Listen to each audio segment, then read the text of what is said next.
Hi, welcome to another edition of ECHL Week. We have a couple of celebrations of 1,000th victories on the show today, plus we have a very entertaining highlight game. But let's get started with a look at some exciting playoff races. There are just 4 weekends left in the regular season, and there are competitive playoff races in all 4 divisions. Let's take a closer look. There are 2 distinct battles in the Mountain Division. At the top, Idaho, Tulsa, and Utah have been jockeying for position for the last couple months. All 3 have taken a turn at the top. Since the regular season division champion receives home ice advantage in the first 2 playoff rounds, all 3 are well motivated to finish strong. The team with the biggest schedule disparity is the Steelheads, with 4 home games left versus 7 on the road. The final playoff spot in this division is held down by Kansas City, which is hoping to catch up to the frontrunners. However, Rapid City and Wichita are still in the hunt. Note that the Mavericks have just 3 home games left, and they have the fewest road wins in the division. KC has an 8-game, 13-day roadie on the horizon, plus KC's final 2 games of the year are in Rapid City. The big Central Division battle has 4 teams battling for the final 2 postseason berths. This week, Fort Wayne and Kalamazoo have the upper hand, but a modest winning streak by Wheeling and/or Indy would be enough to jumble the standings considerably. One fact to keep in mind, the Wings have just 2 home games left. Over in the Eastern Conference, a couple of battles are continuing. The second-placed race in the South Division between Orlando and Jacksonville has been a seesaw one for weeks. It looks as if these teams are destined for a first-round matchup. The question is, which one will have the home ice advantage?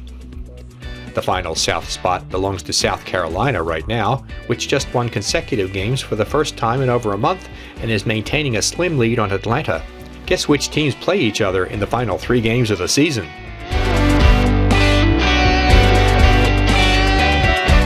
In the North, Newfoundland is close to sewing up the division title, but the rest of the playoff teams likely won't be decided until the regular season comes to a close on April 7th. Considering how often these teams play one another in the final month, there could be some dramatic swings in the standings. In fact, of the 6 teams in the North playoff battle, Adirondack, Maine, Manchester, and Worcester play only divisional opponents the rest of the way. There should be some classic battles all around the league between now and the end of the season. One other significant race could also go right down to the wire. The Brabham Cup is given to the team with the most regular season standings points, and with its flashy home record, just 1 regulation time loss so far, Cincinnati is hoping to stake its claim to the trophy for the first time since 2008. I think anytime you've got an opportunity to do anything special and put a banner in your building, and obviously the Brabham Cup is a big one and a tough one to get, so it's certainly something that we're going to shoot for. It's one goal of many. Obviously, at the end of the year, there's only one team that really meets their ultimate goal, and that's obviously our goal too. So, it's obviously a nice thing if we can do that. It's something special to share with the team that you don't get to do a lot. If we're fortunate enough to be in the conversation at the end of the year, to be the first overall, that's going to be a great accomplishment for our team. But we've got a lot of work to do before we can start thinking about that.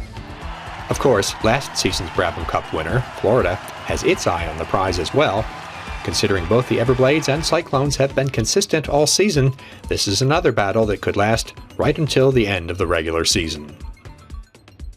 The news block is next on ECHL Week.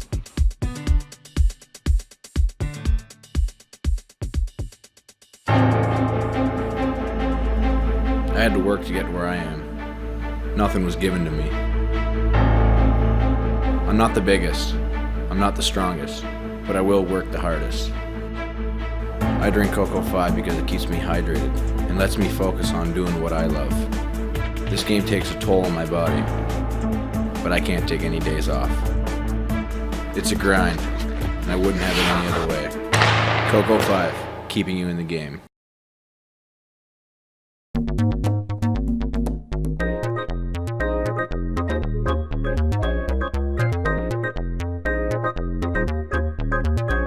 Hi, I'm Aaron Tickham of the Whaling Nailers, and you can find me on Instagram at @A_Tickham3.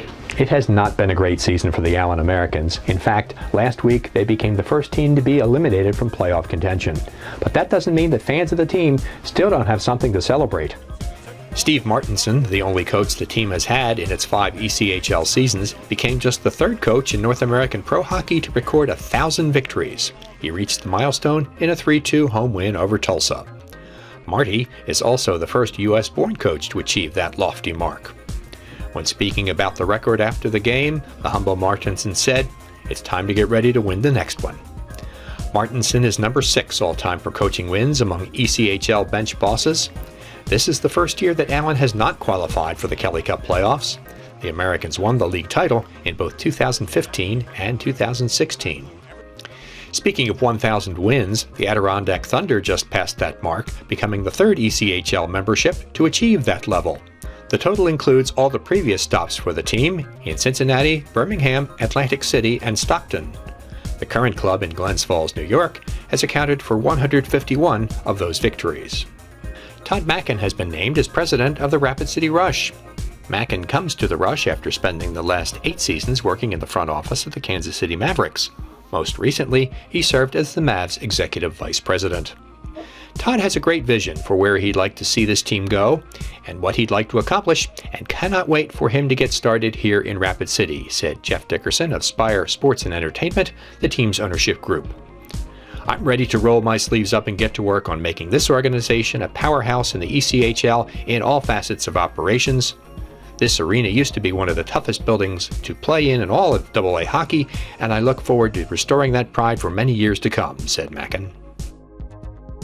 We check out a Mountain Division highlight game and meet another team's announcer. That's when ECHL Week continues.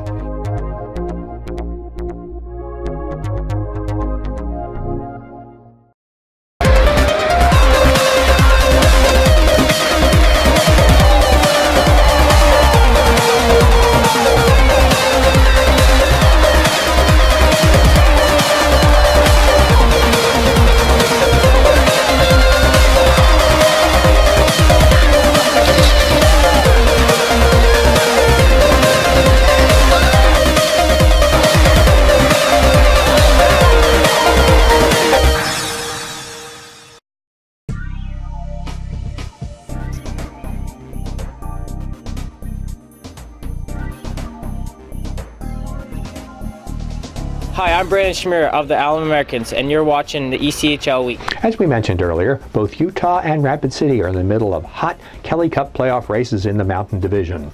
The Grizzlies are trying to get up to the top spot. The Rush are just trying to qualify for the playoffs.